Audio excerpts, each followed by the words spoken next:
D tur, D5. D5, C tur, E6. E6, Kon C3. kon C3, kon F6. Bu Ferzoy, отказанный Ferzoy gambit. Variant Capablanca deyiladi. Kon yuradi F3. Slon E7. Slon yuradi C5. Kon D yuradi B7. B yuradi D7. E3. Qorilar rokirovka qildi. Ladyo yuradi C1. C6. Slon yuradi D3. D uradi C4. Slon uradi C4. Kon yuradi D5.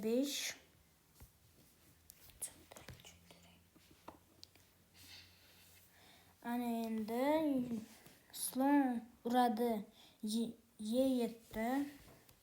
Ferz yuradi E7.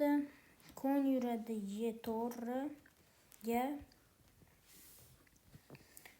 Kon D5 yuradi F6. Kon C3 yuradi o'rniga E5.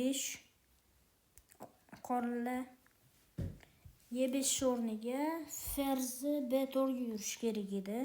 Keyin ferz yuradi D2, ferz yuradi D2, kon yuradi D2. B6dan keyin durang bo'lardi. Lekin qorilar bunday yurmadi. E5 yurdi. Va bu yerda hozir analiz qilsak, qorilar ozgina qolib ketyapti razvitiyadan. Davom etdi. Rokirovka G'da kon yuradi F5, ferz yuradi D8, kon C3 uradi D4, kon E5, slon B3 ga yuradi. Slon uradi F5, kon uradi F5, ferz B6, hatto xod, grubiy ошибка. Uni o'rniga C6 yurish kerak edi. Lekin qorilar buni yurmadi. Ferz B6 ga yurdi. Boshida aytmadik. Bu partiyani Alyoxin bilan Lasker o'ynagan. Syurix 1934-yilda 92 yil bo'libdi. Davom ettiraver endi u yog'ini. Davom ettir. Ferz B6dan keyin ferz yuradi D6, to'rt xot. Kon yuradi kon E5 yuradi D7. Bu ham to'rt xot. Buni o'rniga kon C6 yurganda kon H6 shoh, CH, ferz yuradi F6, ferz D8, ferz C3 yurgandan keyin oqlarda ustunlik katta bo'lardi. Lekin bu variant tanladi. Qorilar kon E5 yuradi D7, ladya yuradi D1, F yuradi D1, ladya A yuradi D8. Dan keyin ferz yuradi C3, C6, ferz yuradi C5, korol yuradi H8, kon yuradi D6, korol yuradi C7ga va E4 to'rt xot bu. Yaxshi. Tashabbusni oqla sekin-sekin qo'lga olib kuchaytiryapti pozitsiyalarini. Kon yuradi C8 ga, ladya yuradi D3, F6, F6 ni o'rniga H6 yurish kerak edi. Bu boshqa varianti. Undan keyin kon F5 yurardi, shoh, kon H7, kon uradi H6'ni shohman yo'g'on F6. Kon yuradi F5. Mana agar pozitsiya nazar solsa, o'rta jaganlarida peshkalar umuman почти yo'q. Mana shuni ochuv peshni открытый center deyiladi. Undan keyin F uradi G5. Keyin ladya yuradi H3ga. Keyin shoh kon yuradi H6 va ladya uradi H6 shoh va mot. Lekin qorli bu variantni tanlamadi, F6 yurdi. Undan keyin oqlar kon F5, shoh korol H8, fers uradi G6 va qorli taslim bo'ldi. Yaxshi. Qorli taslim bo'ldi, to'g'ri. Obuna bo'linglar, 5 yildan beri video chiqmayapti.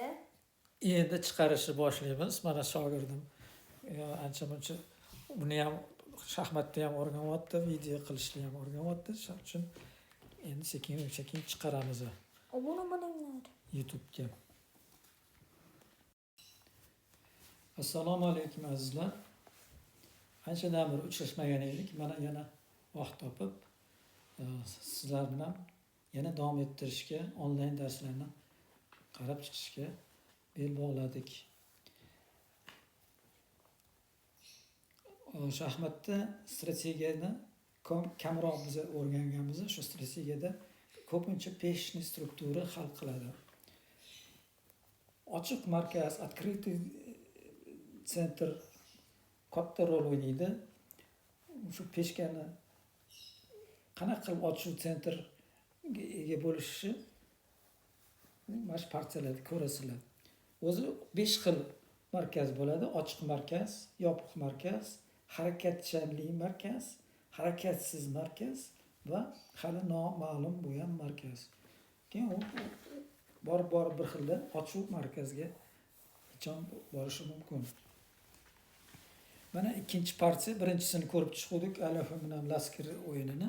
Endi yana bitta misol keltiramiz. Buni Sabo bilan Whitenis 1952-yilda o'ynagan. Ferzi o'yin Gambit. Mani shogirdim bilan Muhammad Ali menga yordam beradi. Yurishini ko'rsatadi, men ko'rib turaman.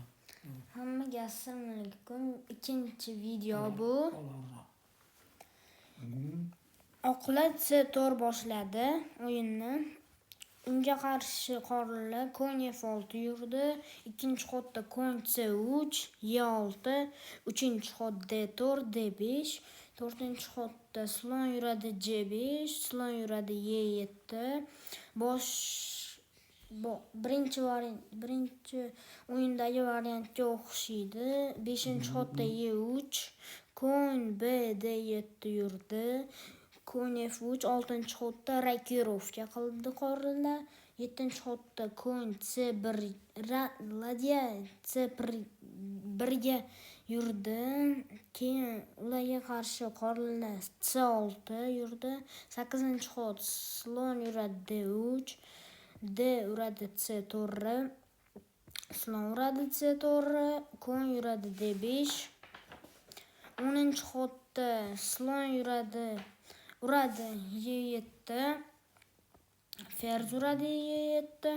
11-xot kon yuradi E4ga. Qorilar kon D5 yuradi F6ga. 12-xot kon yuradi G3ga, keyin C6, C5ga yuradi, qoralar. C5gani yurib, endi shu qoralar C peshkasini yurib, sipohlariga yo'l ochmoqchi-da. 13-xotda rakirovka qilyapti oqlar. Unga qarshi qorilar C uradi D4. 14-xot fers uradi D4. Kon yuradi B6. 15-xotda slon yuradi B3. ladya yuradi D8ga. 16-xotda fers yuradi E5. Slon yuradi D7. 17-xotda 17-xotda qorilar yuradi fers F8ga. 18-xot kon yuradi D6. Ladya A B8ga yurdi qorilar. 19-xotda kon yuradi C5ga va C4 kon C4ga qorilar yurdi. Nechinchi xot bu hozir? 19-xot. 19-xotda vaziyat mana shu vaziyatni yaxshilab sinchiklab qaralsa, ko'rasalarki, oqlarni ustunligi sekin-sekin oshyapti, sekin-sekin ko'p bosib kelyapti, bosim o'tkazib oqlar. Va asosiy variantni davom ettirib ketamiz. 20-xotda fers yuradi C3ga, kon yuradi H6.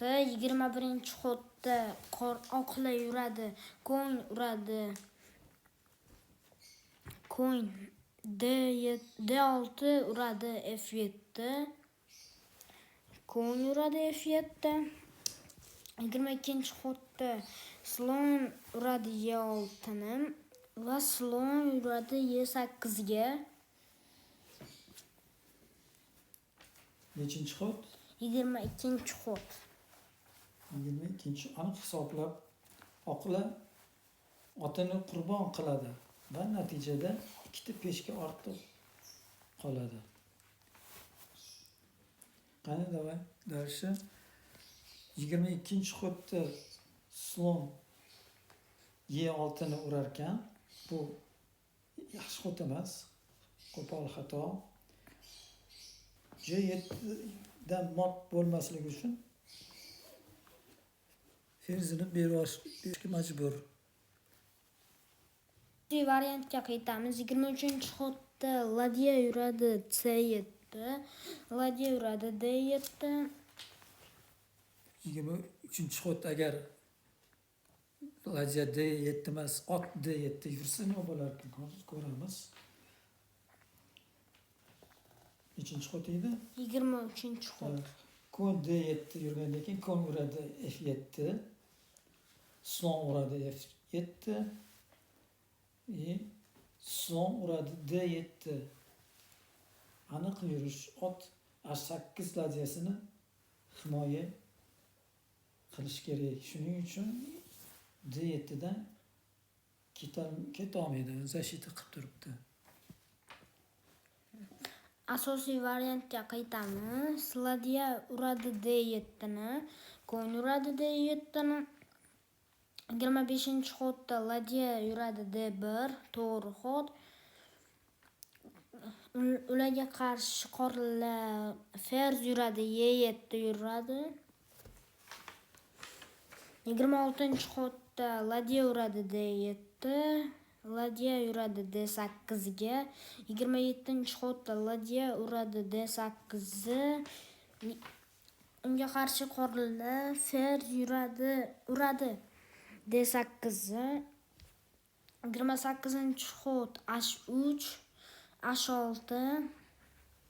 Qorilar 29-xotda kon yuradi F7, slon uradi F7.